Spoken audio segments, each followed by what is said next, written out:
ഡോ പിണറായി, ഇനിയും ഇമ്മാതിരി കള്ളതരം പറയരുത് കേട്ടോ.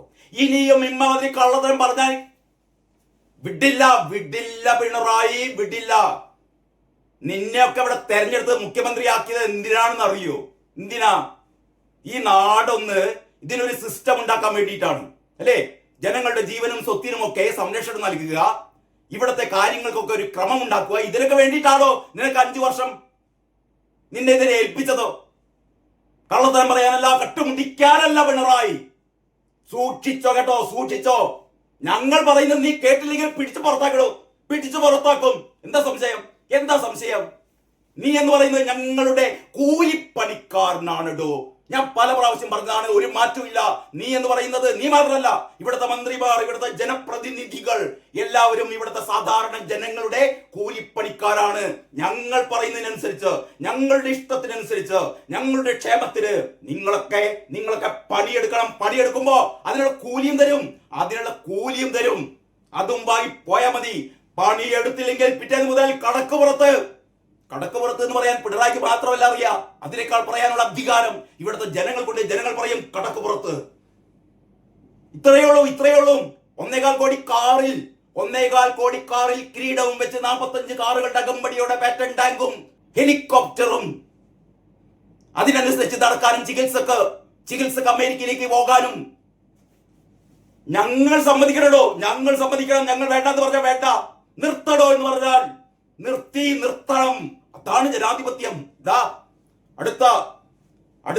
അടുത്ത മാർച്ച് ഏപ്രിൽ മാസങ്ങളിൽ ജനങ്ങൾ തീരുമാനിക്കും, ജനങ്ങൾ കൈവിരൽ ഉയർത്തും. കള്ളന്മാർ വേണ്ട, കൊള്ളക്കാർ വേണ്ട, കടക്ക് പുറത്ത് എന്ന് പറയും. ആകെ നാണം കെട്ട്. നാണമില്ലാത്തവരോട് പറഞ്ഞിരുന്ന കാര്യം, നാണമില്ലാത്തവരോട് പറഞ്ഞിട്ട് എന്ത് കാര്യം? പറയുന്ന നമ്മളുടെ നാണം കെടും. അതുകൊണ്ട് നമ്മൾ കാത്തിരിക്കുക. ഇതാ മുഖംമൂടി, പിണറായിയുടെ മുഖംമൂടി വലിച്ച് കീറിയിരിക്കുകയാണ്. അത് ഇന്ന് ഏറ്റവും ഭംഗിയായി കൊടുത്തത് മാതൃഭൂമിയാണ് കേട്ടോ. മാതൃഭൂമിയുടേതായ താല്പര്യങ്ങളൊക്കെ ഉണ്ടാകും. എന്തൊക്കെ ഉണ്ടായാലും വളരെ കൃത്യമായി ആ വാർത്ത മാതൃഭൂമി കൊടുത്തിരിക്കുന്നു. അതായത് പിണറായി വിജയൻ പറഞ്ഞത് എന്താണെന്ന് അറിയുക? ജമാഅത്തെ ഇസ്ലാമി നേതാക്കളുമായി മുൻപ് കൂടിക്കാഴ്ച നടത്തിയിട്ടുണ്ട്. പറയാണ്, മുമ്പിൽ സമ്മതിക്കാതെ ഒരു നിൽക്കക്കളിയില്ല. പണ്ടത്തെ ഫോട്ടോ വരെ പണ്ട് ജമാഅത്തെ ഇസ്ലാമി നേതാക്കന്മാരുമായി നടത്തിയ ചർച്ചയിൽ ആ ഫോട്ടോ, ജമാഅത്തെ ഇസ്ലാമി നേതാക്കന്മാർ ഒരു ഉപഹാരം കൊടുക്കുന്നുണ്ട് മുഖ്യമന്ത്രിക്ക് കേട്ടോ. ഉപഹാരം കൊടുക്കുന്നുണ്ട്. മൂപ്പർ ഇങ്ങനെ ചിരിച്ച് ആ ഉപഹാരമൊക്കെ ഇങ്ങനെ വാങ്ങുന്നുണ്ട്. ആ ഫോട്ടോയൊക്കെ സോഷ്യൽ മീഡിയയിൽ കിടക്കുന്നുണ്ട്. ഇവിടുത്തെ ഓരോ കുഞ്ഞുകുട്ടിയുടെ കയ്യിലും, ഇവിടുത്തെ ഓരോ സ്ത്രീയുടെ കയ്യിലും, ഓരോ വീട്ടമ്മയുടെ കയ്യിലും ഈ ഫോട്ടോ കിട്ടിയിട്ടുണ്ട് കേട്ടോ. അത് നോക്കിയിട്ടാണ് ഇയാൾ കള്ളനെനിക്കോ?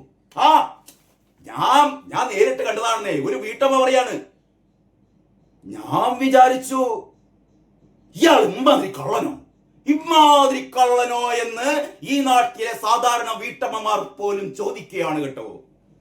ഇന്നലെ വരെ ഇവർ പറഞ്ഞെന്താണെന്നറിയോ? ശ്രീകോവിൽ അയ്യപ്പന്റെ ശ്രീകോവിൽ അടിച്ചു മാറ്റി. ഇമാതിരി കള്ളന്മാരോ എന്നാണ് ഇന്നലെ വീട്ടമ്മമാർ ചോദിച്ചത്. ഇന്ന് വീട്ടമ്മമാർ ചോദിക്കുകയാണ്, ഇമാതിരി കള്ളത്തരം പറയലോ? ലോകത്താരും ചെയ്യില്ലെന്നേ. ഈ മനുഷ്യൻ ചെയ്യും. എന്നെ തല്ലണ്ടമ്മാവാ ഞാൻ നന്നാവില്ല എന്ന് പണ്ടൊരു ചെക്കൻ പറഞ്ഞ പോലെ പിണറായി വിജയൻ പറയുകയാണ്, എന്നെ തല്ലണ്ടമ്മാവാ ഞാൻ നന്നാവില്ല.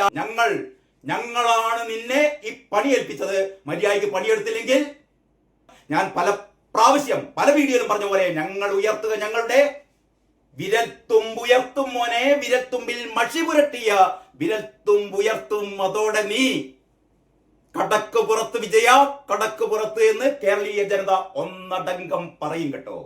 എണ്ണിക്കോ മോനെ, എണ്ണി ഇരുന്ന കേട്ടോ.